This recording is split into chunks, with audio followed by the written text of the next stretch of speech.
In the store aisles, a quiet revolution is happening. With Endeavor, frontline staff aren't just selling products, they're building trust, making connections, and turning browsers into loyal customers. Let's see how. He didn't know which brand he wanted, just that the trail ahead was rocky. But she knew, because she'd trained for this moment right on her phone. A quick conversation, a confident recommendation, and a perfect fit hiking boot later, he's ready for his trip. That's right, she's a shop floor hero!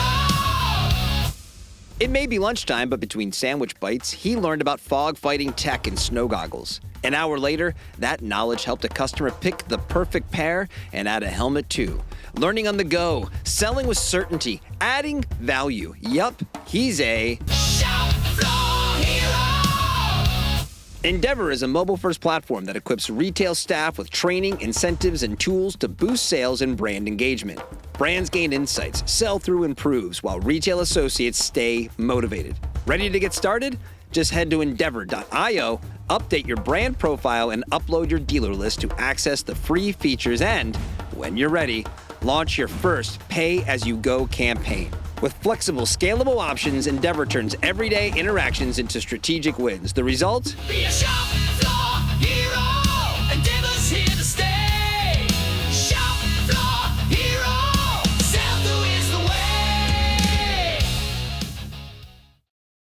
Rock fight, rock fight, rock fight. Rock fight, rock fight, rock fight. Welcome to the Rock Fight, where we speak our truth, slay sacred cows, and sometimes agree to disagree. This is an outdoor podcast that aims for the head. I'm Colin, and joining me today, you can find them on the road this fall doing their two-man outdoor industry dance review. It's the Monday Boys, Eoin Comerford and producer Dave. Okay. No? I thought there was a sound effect that went with that. We'll put that in post. I did. I see. Okay. Yeah, so is this like a river dance kind of scenario, or what are we doing? See, I knew we'd get there. I knew we'd get there. All roads lead back to Riverdance with Eoin. Come on. No, that was a thing though. It was a real moment. It was an absolute thing. Yes, I don't understand how it ever became a thing, but it was a thing. All right, hey, some programming reminders before we get into today's episode. Tomorrow, Tuesday, Doug Schnitzbahn opens the container like he always does on Tuesdays, and his guest this week is Kristen Miller from the Alaska Wilderness League. Don't miss that conversation. On Thursday, you'll get an all-new episode of Gear Abbey with host Shante Salabert, so make sure you're following both Open Container and Gear Abbey, so along with the Rock Fight, you can get all of the outdoor audio content you've ever wanted. And, hey, Dave, how can our listeners, if they want to get more from the Rock Fight, what should they do? Right. If that's not enough, you can always go to rockfight.co and sign up for the newsletter. It's sometimes timely, sometimes present, sometimes both. But it's there, rockfight.co. Oh, and if our listeners want to reach out to us, what do you recommend they do? First of all, I would certainly think they should email us at myrockfight@gmail.com. You can also reach out on LinkedIn. Just search up Rockfight, or on Instagram where we are Rockfight Co, all one word. And you can follow along there or send us a DM. And if you have a question for Gear Abbey, you can send it to deargearabby@gmail.com. That's the other new address. You can also send it to My Rockfight, but we do have an address for Gear Abbey now, so do that. And hey, guys, extra points for coming up with clever names for yourself, right, to be introduced on the show. Yes. That's true. Trail names get extra weight. That's true, actually. Yeah. All right, so we're going to start off the show with a quick mailbag. We got a lot of feedback on last week's episode about Summit Hut closing and the state of outdoor retail. First email I want to address today is from Todd Buckley, who is the owner of Town to Trail Outfitters in Brighton, Michigan. And Todd writes, "We are a new shop coming up on 1 year in business. When I met with reps 10 months before opening and told them that I wanted our new shop to be 50% hard goods and 50% apparel, all of them told me it wouldn't work. So we shifted our plans to be a 15 to 85 split. We opened to a great response and have continued to listen to what our customers are asking. We are still shifting every day, but wanted to share the bullet points of what our shop looks like. They have, I'm going to kind of breeze through this. They have, hard goods for hiking, camping, backpacking. They wanted to have some of that, a blend of technical and lifestyle clothing from brands like Patagonia, Cool, OR, Fly Low, and a bunch of others. They carry Darn Tough and Fit socks. So flying in the face of my Smartwool thing, you got to have Smartwool. Apparently no Smartwool at this shop. This week they're adding Lems, Danner, and Merrill after only carrying Olakai initially. Apparently, Eoin, you had a hand in that. Well, yeah, I mean, yeah, that was one of the things. One of my big pieces. You have to have footwear. Footwear is like the milk of an outdoor store, right? You have it on the back wall. It's there. It's present. It drives repeat customers. You got to have footwear. It's the show, right? You got to have shoes. It's the centerpiece of the store. And they 100%. also have a 20-seat bar, Dave, at the back of the shop. I know this is getting... Dave just perked up. He's like, what? Let's go. This sounds like the best gear shop of all time. Yeah, they have it's 8 pretty beers sweet. on tap, wine, bourbon, tequila, and other drinks. And they do a lot of events as well. He says, he closes with saying, while a part of me is bummed that I can't geek out on more fun hard goods in our store, I realize we need to stock what will sell. I think this email goes a long way in kind of supporting a lot of what we both said, even maybe when you and I are kind of on opposing sides of the coin there, Eoin, right? I mean, it's a smaller assortment, but they're keeping the vibe, but also recognizing the things that makes a gear shop special. And it's not a huge store. I'd estimate it's about 3,000 square feet. So that also plays into it a little bit. You need to definitely get SKU productivity in a store that size. Yeah. And, you can't possibly cover all the things that people need from a gear perspective there. And it's in a really sort of cute downtowny, walkable setting, where there's, people out and about getting a cappuccino and doing that sort of thing. So it is more of that walk by person who would come in and maybe buy, more of a lifestyle type piece on an on an impulse versus a destination store where they're coming to get, a water filter or a backpacking stove. Look, I think of course, I think it's great. I think just like you said, creating the vibe, a place where people can hang out and talk shop. Whether the gear is present there, they're going to be talking about gear, where to go, what to do with it. This is a gear shop with a bar. Why not a bar with a gear shop? Why can't we go the other direction and just diversify our alcoholic holdings and then have a few items for sale? But I think it's great. Next email we got was from Barry Scrimshire, who has been an outdoor industry staple for many brands over the years. And Barry writes into us, it was good to quantify versus feeling it with Owen's ranking system, but I would like to see the unreleased tier 3 of brands from the outdoor brand scorecard that was not revealed. There will be an interesting tightrope group here, almost there, but kind of almost off the high wire. Interest in T3 was piqued by the reprieve uplifting from T4 of Mountain Hardwear into T3 after Troy calling in a clarification to escape the bottom. Somewhat of a head scratcher there, Barry writes. I mean, is this like release the Snyder cut? Are we gonna hold on? Before we do this, we just want to know T3 was the focus of a lot of conspiracy theories and conversations over the last week. So I think, Owen, if you could clear this up for us, that would be great. And and if you missed last week's episode, Owen created a ranking system for the engagement that brands have with their retailers and kind of gave them a score based on a certain set of criteria. If you missed it, I'll link last week's episode in the show notes. You can go back and check it out so you can hear all about what he's about to say. All right. Okay. I will. So, again, this is T3 from the best scoring to the lowest scoring. So we've got Hoka, which was a surprise in T3. I thought for sure Hoka would be actually top of the list because typically those better, higher demand type brands are up there. But no, I mean, they've got a 10% email discount. They really don't have any kind of promo on there for their dealers on their PDP. So yeah, they were in there as a tier 3. The North Face, also tier 3. No email sign up, which is really, I think, really good for North Face.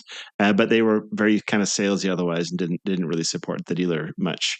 I think we talked about this. Viore was tier 3. With a 20% email sign up discount. That one was surprising to me, and no real retailer support on the PDP. Merrill, not entirely shocking. Mountain Hardwear was in here then, with having moved. This into was the revised rankings for Hardwear, right? Exactly. Yep. Okay. MSR and Thermarest, same score, same. They basically share a web architecture. Originally, I had Black Diamond in here, which was like, that surprised me. I went back and checked, and actually, at least when I checked today, they did have a dealer locator on the PDP. So I don't know if I just missed it or if they had it turned off during their Labor Day sale or something like that. But we'll because they're sort of a friend of the pod, we'll give them the benefit of the doubt. So that moves them up to tier 2. So FYI.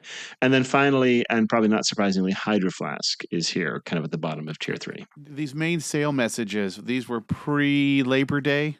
They were. So there's a chance that some of these, if we redid it today, we'll get a cleaner score. So I think one of the plans would be to maybe revisit this more at the peak of season. Let's say, I don't know, late September. Where it's not in any way considered a sale element, and then we'll come back and maybe give people a little bit of a bump there, and then do it on Thanksgiving Day. No. Well, no, Black Friday. The next Let's day. see what the Black Friday next score day. is. That's an awful score, Colin. Yeah, I mean, Everyone's got a score. 0. What happened? Right? Oh my gosh. Well, it would be interesting to see if, on Black Friday, do brands turn off their local dealer listings on PDPs and that kind of thing to really drive, to drive that volume. Might be worth the exercise, Dude, actually. What? Brands on Black Friday are like a shark when its eyes roll back in its head. They can't see anything as they just go to gobble up that consumer. All right, let's get into our first story of the week. So per SGB, Backcountry.com, who last year, as was first reported here on the Rock Fight, was acquired by CSC Generation. Well, they've made some acquisitions of their own. In July, Backcountry bought Utah retailer Level 9 Sports. And then last week, Backcountry purchased Velotech Inc. And Velotech is a Portland-based cycling retailer that is the parent to 3 other bike-focused retail outlets, Bike Tires Direct, Tri-Sports, and Western Bike Works. Terms of the deal were not disclosed, but in a statement, Backcountry said that the move, quote, strengthens Backcountry's position in the growing U.S. cycling market and broadens its ability to serve riders nationwide. It's kind of an interesting move here. Eoin, what were your initial thoughts on, I guess, both acquisitions by Backcountry? When I first heard about the Level 9 Sports one, I figured it was just them being opportunistic. Reportedly, Level 9 had been going through some problems, so I think it was probably a bit of a sweetheart deal for them. It's in their hometown of Salt Lake City, so I'm like, okay, sure, just opportunistic. But now that they're going after a second acquisition, that's a bit of a different place. So is this the start of maybe more of a wider retail roll-up strategy, which I think would be really fun? If it is, it's been tried before, I would say, and it's been challenging. So, I don't know if you guys remember the Finish Line and that those was what's called a bunning Jackrabbit in New York. Exactly. They bought up a whole bunch of stores. I was like 50, 60 stores, I think, at one point. That didn't go particularly well, at least for the Finish Line. It ultimately got sold to Fleet Feet, sorry. And then Camping World tried to do something in the outdoor space. They bought up Rock Creek, Air One, Uncle Dan's, The House. That did not go well. And they ultimately, so it closed a few stores and then sort of sold what was left to Gearhead Outfitters. So, it's an interesting play. I think there are opportunities here, but the question is this the route they're going? I feel like if we had been around when Finish Line bought all those specialty run shops, we would have been that would have been like 3 months of episodes. We just never would have stopped talking about it. That was such a big deal that there was no podcasts. When we talked about the sale of Backcountry, I think you posited that perhaps they were building towards a marketplace model. I mean, does this move even fit that goal? Yeah, I mean, it might get them some more brands, but I don't think so. If I had to guess, I would say that they potentially underestimated the issues with being a pure play e-commerce platform for other brands. It's a tough play with all of the D2C and all the rest of it. And maybe they're realizing, hey, we need some brick and mortar here to kind of offset the whole thing. And I'm not entirely sure how much brick and mortar is in the latest acquisition. Obviously, level 9 had quite a bit of brick and mortar. But maybe that's it. They're looking for more of a balanced approach where they can, because online is very, very sort of price sensitive. Margins are tight. You've got all those customer acquisition costs. Retail, brick and mortar retail is a little bit better and more stable from a sales and retail and margin perspective. So you're saying, Owen, as a brand, outdoor branded retailer, the idea of betting everything into just a D2C play, not having an IRL presence, if you will, is a weakness?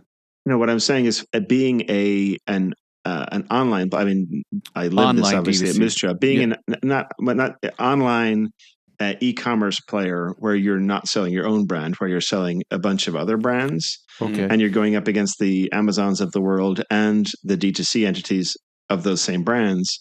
It's just changed a lot over the last 10 to 15 years in terms of pricing, in terms of competition, customer acquisition costs. The numbers are, it's tough to make it work from a profitability perspective. Well, and it's an interesting move. I mean, road cycling, I think cycling in general is kind of I don't know, it's a fraught category. Maybe I don't know if that's the right word, but there are successes one can point to, but when you look at it in comparison to run and outdoor, it's much less consistent. I mean, do you believe that making cycling, specifically road cycling, part of its rebuild strategy is a wise path for a retailer or a brand like Backcountry? Obviously, the category has been had a tough time the last 2-3 years, and it doesn't look like things are getting better very quickly. But that also leads to opportunity in terms of being able to probably snap up some assets out there at a pretty low cost. Also, Backcountry does have competitive cyclists, so they are that's true. Yeah, they're already a leader in the space. Right. So this could potentially build upon that leadership area. And I wonder to what degree some of these entities are going to actually be rebranded to competitive cyclists to get more of a footprint out there. Well, we'll keep an eye on Backcountry. It's always an interesting when we get to talk about them. But in the meantime, let's get into the lightning round. Lightning round. First up in the lightning round, On has released its first ever weight training shoe. The Cloud Pulse Pro is specifically designed to be used in the gym. Oh, and given that weight training shoes are a pretty much bullshit category, is this a sign that On has gotten as big as we're going to see them get in the running space and they're looking for other ways to grow? First of all, I have a problem with you saying the weight training shoes are a bullshit category. Matt Powell wrote about that once, I think. As a proud owner of some Nike, I'm wearing them right now because I worked out before the show. As a proud owner of some Nike Metcons, it's a different animal. You need a different sort of platform when you're doing weightlifting in terms of compression, stability, etc. So first of all, I don't buy that it's a bullshit category. Do you wear Under Armour? Do you wear Under Armour tops with that? I do not. Do you protect this house? Yeah. No, I don't need to look like a sausage. That's just not a good look for me. Nobody wants to see that. But on your second point, no, this does not mean that they are totally out of juice. I mean, they have a long way to go. Their trailing 12-month revenue is about $3 billion, which is that's a chunk of change. But you compare that to $46 billion for Nike, and they were recently at $60 billion, or $25 billion for Adidas. I would say On has plenty of room to grow. Next up for the lightning round, hey, get ready to gag, outdoor brand purists, because Nike is making legitimate waves in the ultra running world. Caleb Wilson won Western States in Nike's ACG new Radical Airflow shirt and their new Ultrafly Trail Super Shoe. Dave, ACG was introduced in 1989, has had many ups and downs, but Nike always returns to it whenever they get the bug to do something outdoorsy.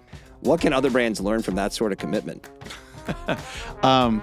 Reach $40 to $50 billion, and then you can do whatever you want, whenever you want to. That's it. That's all you got to do. Right. No, look, I don't think there was anything thought out about it. I think it was, they launched with great fanfare in the 80s and 90s and made interesting products, kind of disrupted from a fashion perspective. Mm-hmm. And then in the 2000s, lost focus on it, just didn't care, frankly. And then when they did bring it back, they brought it back as this weird kind of tech urban kind of outdoor thing that they had going on. And then, I don't know, 7-8 years ago, somebody else comes back in to run it and decides to pivot back to more traditional outdoor, still with a fashion forward sense to it, and take that now to even where they are today. I think now there's new leadership and they're even cranking that up. And I think that's part of Nike's kind of broader strategy of more athlete focus, more kind of core sport focus. So run's going to get a lot of attention and basketball will probably get some more attention. And I think ACG is one of those platforms they've kind of designated as we're going to get back to it. And so what can you learn from that? Like Nike getting back to it, rebranding their trail team to what is all conditions racing department, starting, like you said, filter these stories about innovation. If anybody's going to do it, we've said this before, when Nike gets serious about a category, they are going to move the needle in the category, no question. Lastly, for the lightning round, a hearty happy birthday today to Kula Cloth. In a belated post on LinkedIn, founder Anastasia Allison celebrated the 7th birthday of her brand, Kula Cloth. Her post closes with her remarking, "When I first decided to start a pea cloth company, I thought I'd be the laughing stock of the outdoor industry, but I did it anyway. And now 7 years later, I simply could not be more proud." Owen, what can other founders or potential founders take away from Anastasia's mindset? If they have a problem in their outdoor life that isn't being solved by current products after they do their homework, if it isn't being solved, then maybe there is an opportunity to innovate. And I think that's especially true if you're not a skinny white guy, because the industry has been focused on supplying all of the needs for the skinny white guy. But if you're a woman, if you're a plus size, what have you, there's a pretty decent chance that the industry hasn't done a good job, and there could be an opportunity there to provide a new product. All right, let's take a quick break to hear from some sponsors, and then we'll be back with the main event. Just in time for fall, we're happy to introduce a new sponsor to the Rock Fight, Fjallraven, because you can't fjall without Fjallraven. And there's crickets on the other Zooms. All right, fall. Okay. Fall doesn't get nearly enough credit for hiking, guys. Everyone thinks summer's the season, but for hikers, autumn is the real deal. Cooler days, quieter trails, more space, and fall is exactly what Fjallraven's Keb collection is built for. Born from trekking in northern Sweden, their jackets, fleeces, trousers let you focus on nature, all specifically designed to make cold optional. So check out the whole Keb collection by clicking on the link in the show notes or search for it when you head to fjallraven.com, where your fall begins. I'm excited about having this as a new sponsor here. Yeah, right? Yeah. You are on the record. Exactly. You should be very excited, actually, about this. Yeah. I think there should be some samples coming my way, is what I think. That's right. Let's do that again. Just in time for fall, we're happy to introduce Owen's new closet. That's right. That's right. Yes. All right, the main event on today's episode of The Rock Fight is presented by Lems Shoes. As the summer season wraps up, now's a great time to get ready for fall with Lems. From easygoing slip-ons and refined leather lace-ups to tough, trail-ready boots, Lems offers footwear for every occasion, and their fit is unmatched. If you've never experienced the fit of a pair of Lems, hey man, I just feel sorry for you. Built with comfort, durability, and versatility at the core, their collection is ready to take you wherever the season leads, and with fresh, exciting styles just around the corner. Be sure to stay tuned, but in the meantime, head to lemshoes.com right now to get your feet into the best fitting shoe you've ever worn. And apparently, you can go to Town to Trail Outfitters in Brighton, Michigan to get your Lems pretty soon, if not already. So That's right. All right, guys, pop quiz. What animals kill the most humans every year? Rhinoceros. No. No. Buffalo. It is Yellowstone tourist petting bison. That's right. They're a killer in the national park system. Oh, and you got to guess? It's cats, because just out of pure boredom. Dave's lived this long. Guys, no, it's mosquitoes. That's an actual true thing. They kill more humans every year, right? And like the Dalai Lama once said, if you think you're too small to make a difference, try sleeping with a mosquito. But I doubt the Dalai Lama was sleeping in an Amp Light long sleeve shirt from Royal Robbins, because the Amp Light long sleeve, like everything in Royal's MPT collection, has mosquito protection technology. Relying on protection through construction, MPT is the chemical-free solution to mosquito-free days in the outdoors. So to shop the entire MPT collection from Royal Robbins and stay bite-free in these waning days of summer, head to royalrobbins.com. I got to say, Colin, I think mosquito protection technology makes me feel like witness protection. Are you sure this isn't protecting the mosquitoes from the humans? Dude, you're blowing it. Everyone's gonna know where the mosquitoes are. That's right. We blew their cover. They're out there with Henry Hill. Hey, whatever. You know what? If it keeps them off you, good on you. Okay, for the main topic today, we're at the beginning of the fall-winter 2026 selling season. Brands and reps are gathering for sales meetings to see new products and fret about tariffs. Retailers are getting ready to meet with those reps and brands and continue to fret about tariffs. And the fall season is the biggest part of the outdoor industry stuff-making calendar. So as we look ahead, we wanted to try and figure out who the comeback player of the year for next year will be. For 2025, it was obviously Mountain Hardwear. Hardwear was not doing all that great not that long ago, but after a shift in strategy by their parent company, Columbia, and solid execution by, again, Troy's getting a lot of play around here these days, guys. Troy Sykott and his team, many will tell you that the assortment and branding of Mountain Hardwear has been a true return to form. So today we're going to try and figure out who will be gushing over this time next year. So we decided to focus on big brands, mostly because they publish their financials and we can track how they're doing. So maybe next week we do like a Rookie of the Year prediction so we can do something similar for emerging brands. Maybe we could do that. Yeah. But before I go through who the candidates are, I want to say that I think I may take Black Diamond off the list. Okay, we were talking about them. What? They were the odds-on Come on. favorite. Todd Frank on the show was like, just, oh yeah, it's Black Diamond. I don't even think it's a competition with them on there. Do we need to replace them? That gives us a chance to be right. Like we can, have these really great insights, and then next year we go, oh, we were so insightful We about nailed Black it. Diamond. Exactly. Now you're going to make me like choose somebody that really doesn't have a chance to have a come. Oh God. Okay. Fine, They all fine. have a chance, Owen. They all. Oh, okay. I'm sorry. Right. You're right. You're right. They all have a chance. No, you're right. Okay. I like this. It's like next year jackets are going to have sleeves. That's my trend prediction. You're right. We should keep them on. It is just a little like, well, I think the Chiefs are going to make it to the Super Bowl. It's like, oh, wow, way to go out on a limb.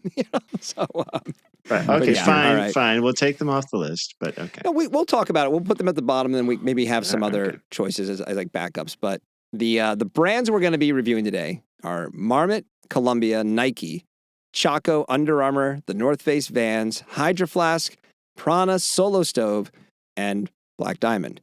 So here's how we're going to do this. I'm going to introduce each one, kind of make a light case for why they'll be the toast of the industry in 26 and what the case against them is, and then you guys can weigh in. And we're going to start with Marmot.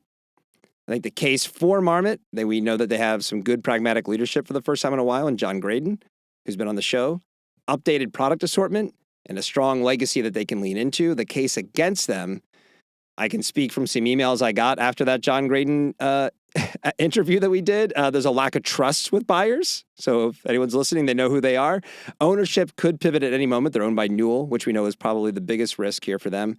And obviously there's a poor ranking on Owen's, the commer meter, the scale. We are not calling it the commer meter. Okay, Owen's Owen index. Scale. The Owen scale, the Owen index, whatever The Owen it is. index. But they do rank poorly. Maybe I'll go with the Owen index, but it needs to be something less about me and more about the retailers. But we'll figure something out. But it's not the commer meter.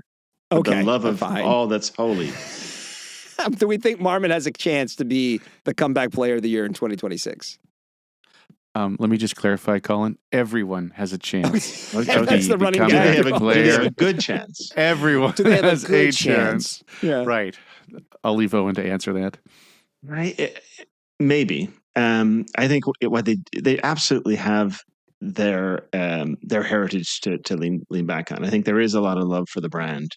Maybe in 27, to do it by 26, I think it's really tough to turn around a brand, especially given the 18-month product development cycles that we have.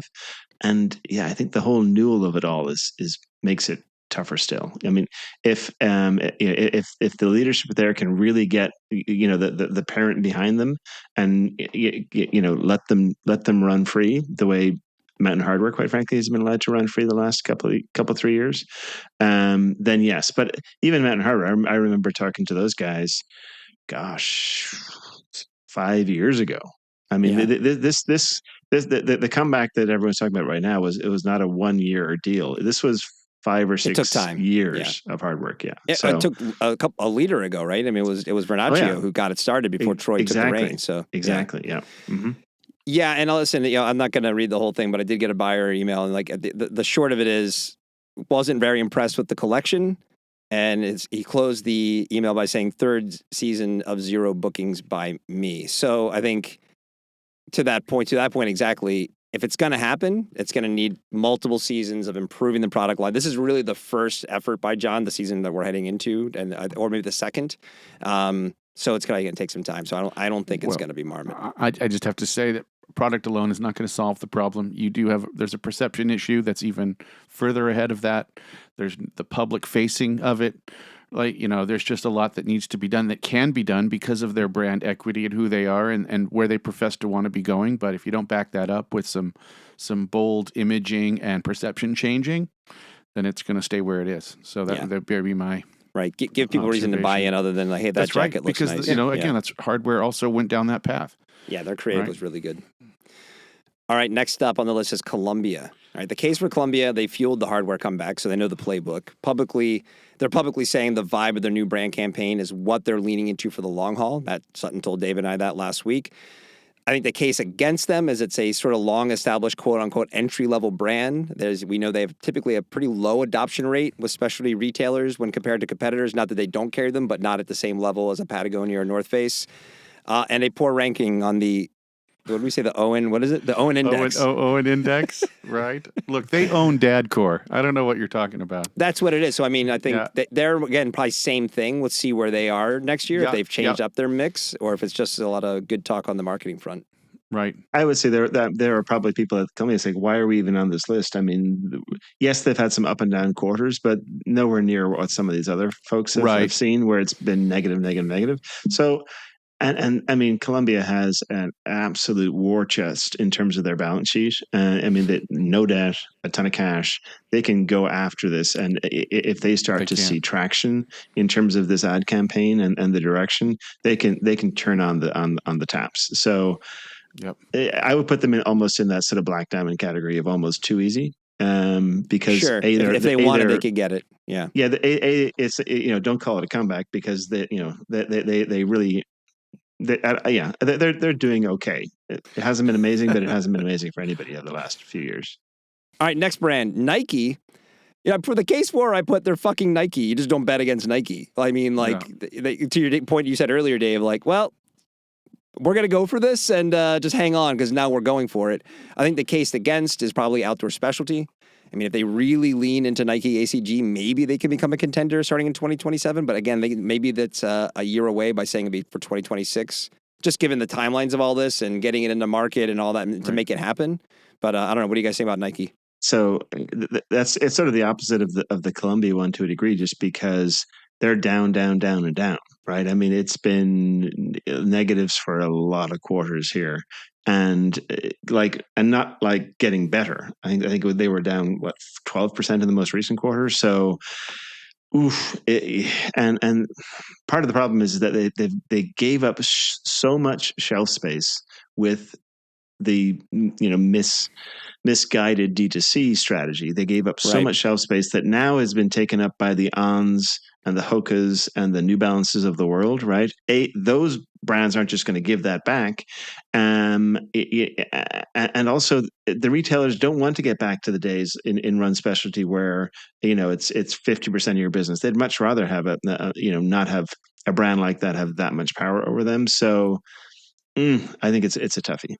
All right, I'm kind of excited in a dark, macabre way. I was talking about this next one. We have Chaco. I think directed by Tim Burton. Chaco. Right.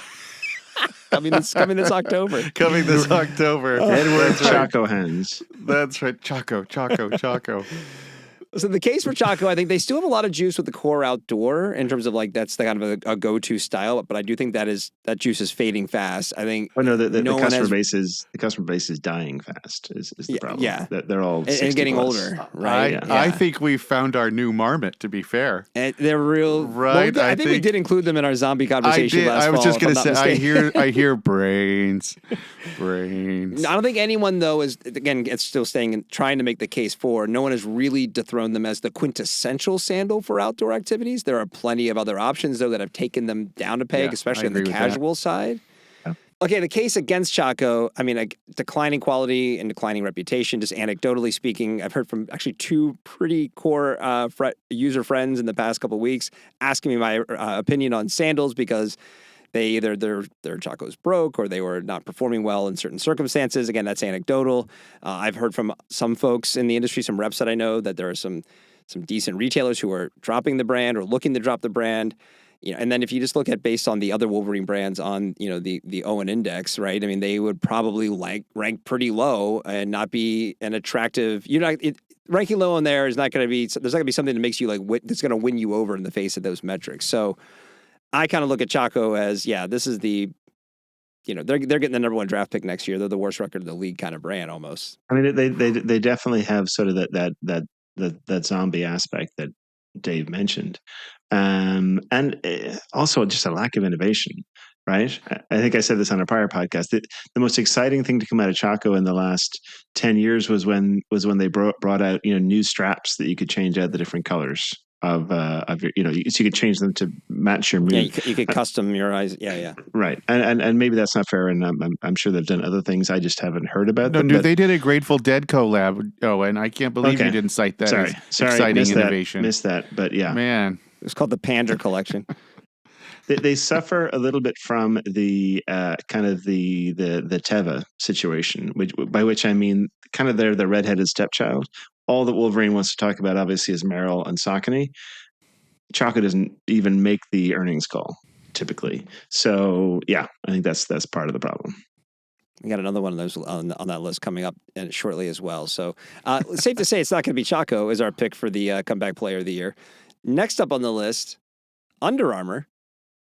So, I mean, I don't know. Not a lot to say. Like Nike, Under Armour is regrouping, but they've stated they're refocusing on team sports and athletics. Long gone are the days of making outdoor a priority. I think the case, so that's the case for that I made for them. The case against, I mean, if you search for trail running on UA's website, which I did this morning, there's like 3 shoes. They're kind of buried if you just search for run. And you think trail run would be a bigger deal. Trail run would be a bigger deal for them if they had any plans of playing it outdoors. I think it's a long ways off before we see Under Armour coming back into outdoor in a meaningful way. I would agree. They really need to protect their house and really. Well played, sir. Yes, I respect. By which we mean just core athletics and sporting goods. So, and just really clean up all the promotional aspect. They're probably one of the poster children for letting their D2C team run amok in terms of focusing on, CRO, conversion rate optimization, where it's like you've got a promo at every corner and it's just, no. So they just have some work to do to clean it up in terms of that, in terms of inventory, in terms of distribution. Not to say that they can't do all those things. I just don't think it's all going to turn around in the next 6 to 12 months. Next up, the North Face. I think for the case 4, I don't really know if they need to come back. I kind of feel like they're just a pretty consistent presence. The case against, I mean, it's kind of the same thing. They may not surge at the top of the charts, but they certainly at the bottom either. I mean, maybe just a firm staple at this point. Similar to Columbia, I don't think that they really belong on this list. I mean, yes, they've had some bumpy quarters of late, but I mean, I think they were up 6% last quarter. They're not. I mean, if you look at the VF house, North Face is not the problem. It's who we're going to talk about next, and maybe Dickies as well. But no, I think it would be to say that they're going to make a comeback next year. No, it's already kind of happened. I don't think we can have them on the list. Yeah, the most we talked about the North Face this year on this show was the Skims collab, which sold out, by the way, and basically became a core versus casual conversation or whatever. And I don't think anybody dropped them because of it. So I think they're probably doing just fine over there. Yeah. To your point, the next brand, Vans, the case 4 is Vans could be the sleeper sort of nobody believes in us team, right? The Footwear News recently reported that vulcanized rubber sneakers are coming back potentially. And like just said, they're maybe starting to see that happening. I think the case against is if that larger trend doesn't return, like why the hell would Vans be picked up by any outdoor retailers in a big way in 2026? Probably not likely. So the Warped Tour is back. So they've got that going for them. Yeah, they had 4 stops. I was never a big Warped Tour person. There was a lot of stops before that. Oh yeah, it was like every major city kind of tour. Dozens. And this year they did they did Long Beach here in California, DC, and like 2 other stops, I think. So no, I think with Vans though, you've got the outdoor piece, which is always that little subsection, but that's going to rely on the rest of the brand and the trend moving back into their kind of vulcanized camp, right? And so will this next generation continue to, adopt and kind of, to me, it's the Vans is like denim. It's like a T-shirt. It's just part of the American kind of youth culture, or at least the look of that, whether it be a Vans or not, the slip-on, the skate style, the vulcanized style. So there's the place for it. And as they rise, then they're able to look into the different categories. And, by now you could look back on their heritage and say, yeah, they've kind of got a history of dabbling in outdoor consistently. So maybe that does provide them a little bit of place to play in the category. But going back to like when we talked about them a couple of weeks ago, like Owen, you mentioned when you were at Moose Jaw, you guys carried Vans. Like if that was today and it wasn't really a trend or the demand wasn't there, and like I mentioned a couple of weeks ago that my kids were down on Vans. Like if you could say, hey, we could continue to carry Vans, or we could bring in another trail runner or something else that was probably more towards our audience and is trending, you're probably going to go that route. I would think.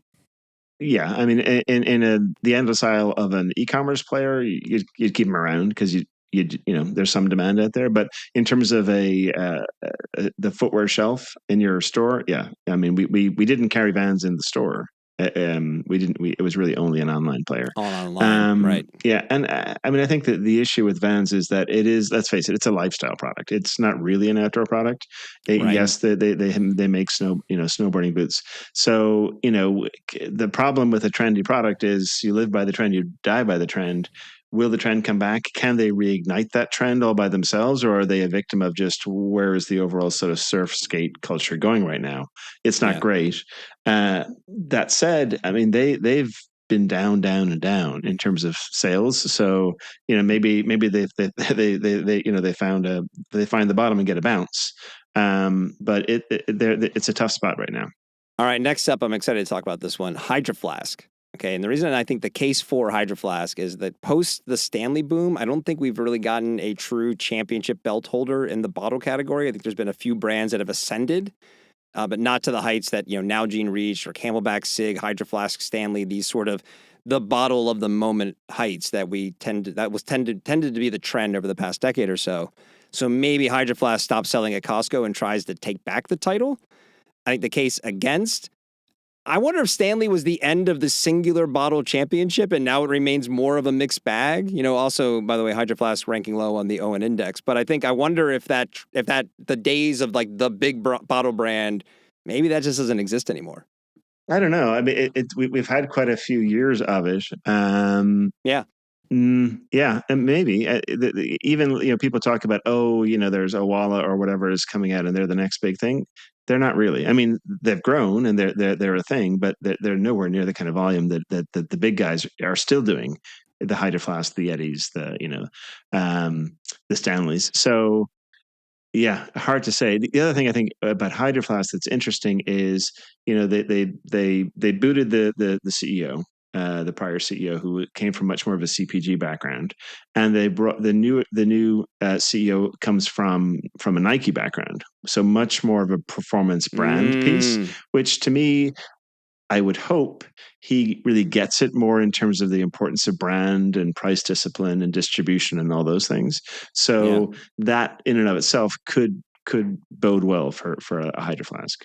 All right, Prana. All right, the case for Prana is the continued explosion, I think, of functional apparel, athleisure, lifestyle, whatever, and then the heritage and climbing legitimacy that Prana brings to the table. I think the case against Prana, and I'm judging only by their website and social media, but Columbia does not seem as invested in Prana as either themselves or Mountain Hardwear, at least from an outdoor positioning standpoint. Also, they're ranking low on the Owen index. What are your thoughts on Prana, Owen? I think they definitely have a chance to turn it around. They do, in their most recent earnings statement, they talked about Prana and the fact that they're really reinvesting in reinvigorating that product line. I think it had gotten a little bit stale. Well, you talk about, kind of a neglected stepchild, they're kind of the poster child of that for the last few years. Exactly. And they brought in the Rezion, which didn't go well. And there were various other issues within the brand. So having seen the fruits of the labors of the Mountain Hardwear team, Columbia potentially has a bit of a playbook that they can call on, like, oh, okay, here's how we can go about this. So they would probably be one where maybe there is more, because again, they're part of Columbia that has the dollars to invest if they see success and to drive it in the right direction. So Yeah, they would be one that might be at the top of my list. Might be a sneaky good candidate here. I agree with that. I want to just say, look, they helped pioneer the athleisure in the outdoor space, right? Yep. In terms of really what that could be. And these other brands have come in and taken it from the outdoor brands, but they're the ones that really kind of first put that together. The climbing and the yoga, both kind of these core sport activities plus the lifestyles around them. Prana, just be Prana, be cool again. Like you could completely take you're such a different take on the way everyone else is coming at athleisure outdoor. Be yourself. It would be fresh and it would be cool. And that's right. That's all I have to say about that. Re-embrace your roots from those perspectives and don't try to be and don't try to be with it and do it the way you did. Yeah. There was such a freshness and an earnestness to the authenticity. There's that word, but they really came off as authentic. And I think the people that are there still have that, even though they're in a different structure these days. Don't play the game of the Vioris and everybody else. Just be your own self. Even in the tactics that you use, you could still really take a lot of share there.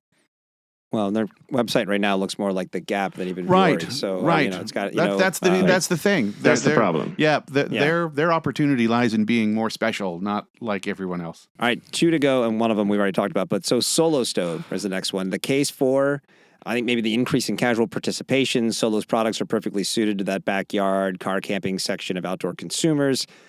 The case against is the wins of the past 2 years have been mostly limited to ads featuring aging 90s rappers and showing up at the Macy's Thanksgiving Day parade. Right. Well, all of these then followed by poor sales that have led to leadership changes 2 years in a row. So I'm probably not picking Solo Stove, if I'm being honest. But what do you think about Solo Stove, Owen? So the big issue with Solo Stove was that they started off as D2C, then they got into wholesale, but then D2C still really ran the shop. They massively overbought in terms of inventory, and then they flushed it all through their D2C. They had, I was talking to my buyer who was on Solo Stove. They were selling product on their D2C site for less than our wholesale cost, right? Oh my God. So it was just a complete shit show. And part of that was also just the fact that they were struggling for cash, right? They'd gone through this whole acquisition deal and they had all this inventory that they had to liquidate just to basically keep the doors open, which led to then earlier this year, almost going bankrupt. Since then, they've refinanced. I think they have sort of solidified the base, right? Chubby's is doing well, as part of that. And they've started to really cut back on the discounting. I think that they know that it's their core issue, right? And there may be another, 6 to 12 months of a reset there where they kind of reset the bottom a little bit and rebuild what the base looks like in terms of a sustainable business model about the brand in terms of full price selling. But it's still a great category. They still have a great product that has demand. I think, with the right moves there and some real pricing and buying discipline, they could absolutely make a comeback. You're talking me into it because they also don't have to worry about the authenticity piece we've been talking about a lot and like winning over buyers and things like that. All they need to do is kind of fix their house and all of a sudden they could be ascending, especially given that we're talking about the casual consumer as opposed to the core and all that other kind of stuff. Interesting. So the last one on the list is Black Diamond. We said we all believe that they're the clear winner here.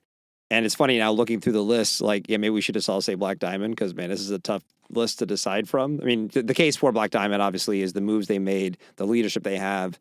They're well-loved by retailers. We've heard from multiple retailers who are bringing them back in after a break of not carrying them. The case against, just market forces probably, just things not aligning their way in terms of, making it easier for buyers to buy their stuff. But even then, the brand seems to be winning. And tariff exposure. Yeah, exactly. So let's.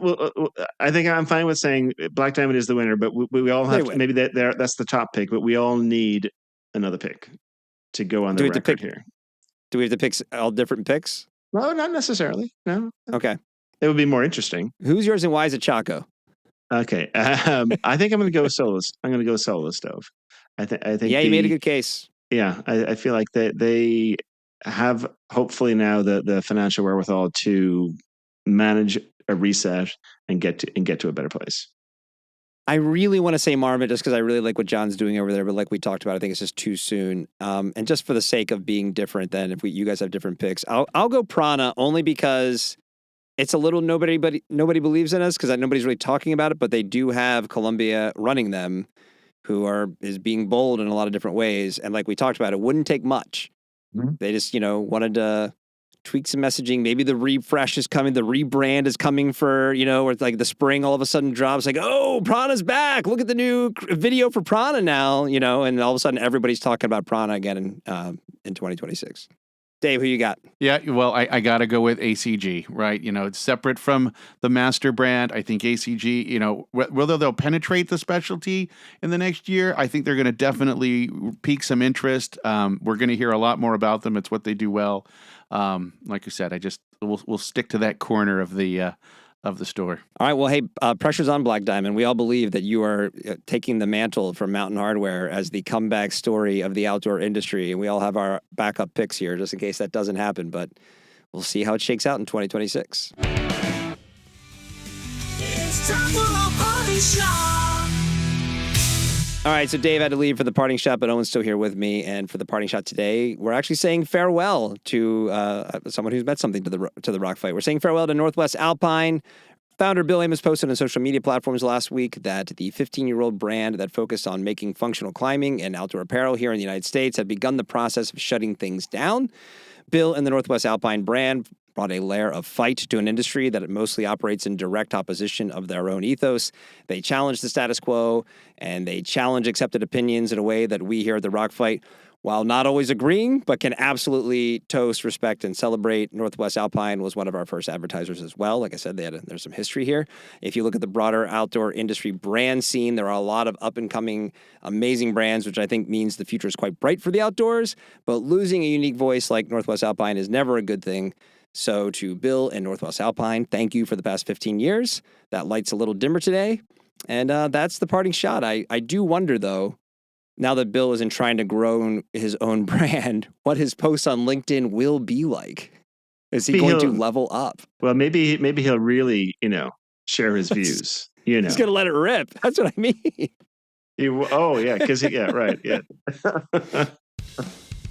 All right, that's the show for today. We want your emails. Who's on your list? Who do you think the comeback player of 2026 is going to be from the outdoor industry? Send them to myrockfight@gmail.com. The Rock Fight's a production of Rockfight LLC.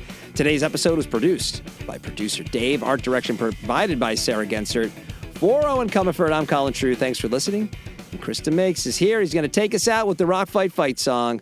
We'll see you next time, Rock Fighters. You're going to do the parting shot, then you're going to say, all right, goodbye, everybody. There you go. You can cut that wherever you want to. Yep. See ya. All right. Shine. Bye.